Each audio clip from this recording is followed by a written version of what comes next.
everyone, Wayne here from Think Management. Here on this channel we talk about all things success. Are you struggling with your communication? Today I want to teach you 5 simple techniques that you can improve your confidence and communicate effectively. The first item to communicate effectively is to speak with a continuous and a constant tone. How many times when we talk with someone do they get real soft or real loud? There's a vast difference. If I was speaking real loud to you, it would be a distraction.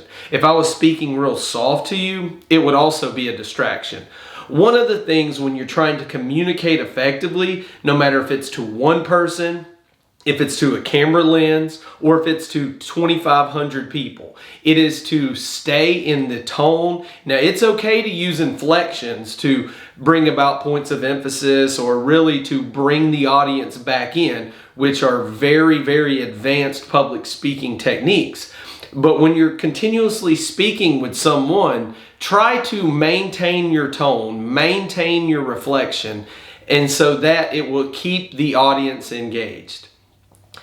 The next tip is to maintain eye contact. If you look at the floor, or if you look up or look off to the side, do you see how distracting that was? Do you see that if I tried to speak anything at that point in time, it would have distracted you?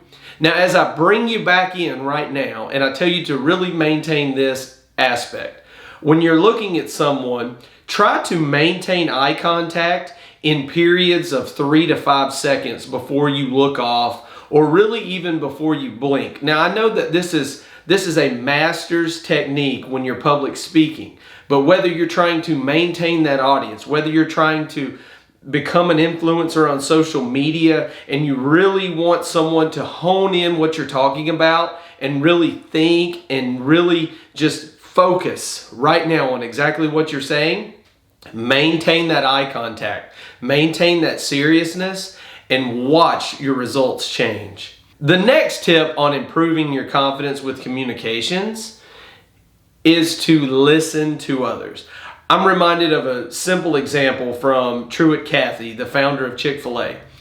Chick-fil-A was really starting to get big around the South, and he had a group of executives around a table. Now listen closely what happened. Some of the executives said, we need to build more restaurants to make more money. Some said, well, we need to really just look at select areas. Others said, let's just build them all over the place in every single city, and we can maximize our profit that way. Truett Cathy was so wise in his response. Listen to this. Listen to what he said. He let all his executives talk. And when they started kind of really getting into a disagreement, all of a sudden you heard him go on the table. Everyone hushed because when he spoke, everyone listened.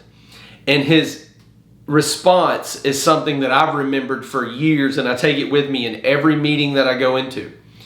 He said, we must learn to be the best we can be with all the resources we've got, and then let our customer, let our clients tell us when it's time to expand. What happened here? Well, there are many lessons here when you can talk about utilizing your resources, talk about a vast variety of things. But while Truett Cathy was well respected and still is amongst many business leaders so many years later, with many lifelong lessons, he was very wise that he listened to others. He let others speak. He learned that you listen to everyone and then you make the solution. You know, you encourage win-win solutions. I think when you're trying to communicate effectively and you want to communicate with confidence, it's not always saying the first thing that comes into your mind. It's not always saying the best idea that you have right up front. It's listening to others.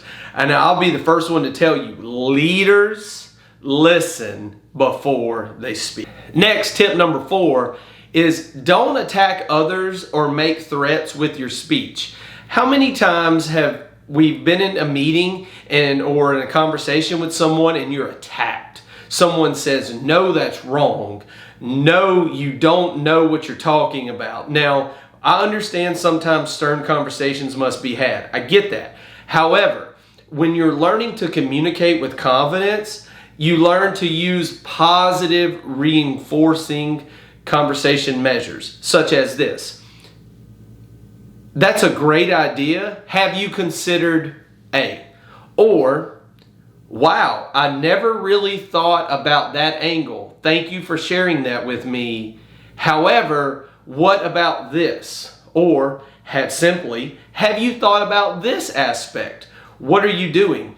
You're transitioning in the conversation, you're adding new elements of the conversation, you are communicating with confidence, and yet you can still have a disagreement, even fundamentally, but yet you bring new aspects to the conversation and you encourage discussion and you encourage dialogue.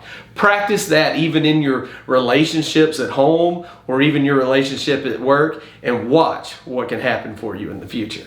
The last tip that I'll share with you is truly something that I think is the easiest. Speak from the heart. You know, how many times do you watch a video on YouTube or on Facebook or on Instagram and view a story, and they really seem like they're just going through a script? That really doesn't seem genuine. It doesn't seem like it's something that's even interested. You really feel like the person's being forced to share that with you. Well, that is the opposite of exactly what you want to do. You want to speak from the heart to learn to communicate with confidence. Speaking from the heart, your feelings, your emotions, your gestures that you use will easily be conveyed to the audience. And then whoever's watching, whether you're trying to improve your social media channel or you're trying to go for that job interview that you really have just 15 minutes to make or break what feels like your career, speak from the heart. Don't go in with just, I have to say this script A and this script B and this script C. Learn that the best words come from your heart and they back up your true feelings and your true mindset. As a bonus tip, I want to share something with you on learn how to communicate with confidence. And the bonus tip is this: be grateful and show gratitude toward others and thank them for sharing their thoughts. Many times when you go into a conversation and you really don't know what to say, somebody says something that you know that is just out there, off the wall, and you really don't want to tell them, hey, you're wrong, hey, that's not right. What is the easiest thing to do? Thank them for their comments. Thank them for their response. Thank them for being willing to share that idea with you. I can't tell you how many times I've talked to people and, you know, they're really kind of off their rocker a little bit, and you don't want to attack them. You don't want to threaten them, as I've mentioned before. You just simply thank them for sharing their thoughts and ideas with you, because I promise it will make that person, that audience, more comfortable to share things with you in the future. Well, I hope you found value in today's video. If you have, hit that thumbs up, hit the like button, and hit that bell so you become notified in the future. Down below in the comments section, leave your feedback. Let me know, encourage others about which techniques you've used or what techniques here in this video you might use in the future. I will also link down below a playlist on building confidence, building your motivation, and how to promote your success, whether you're in the workplace or whether you're on social media. Once again, this is Wayne from Think Management, and I'll see you soon. You have a great day.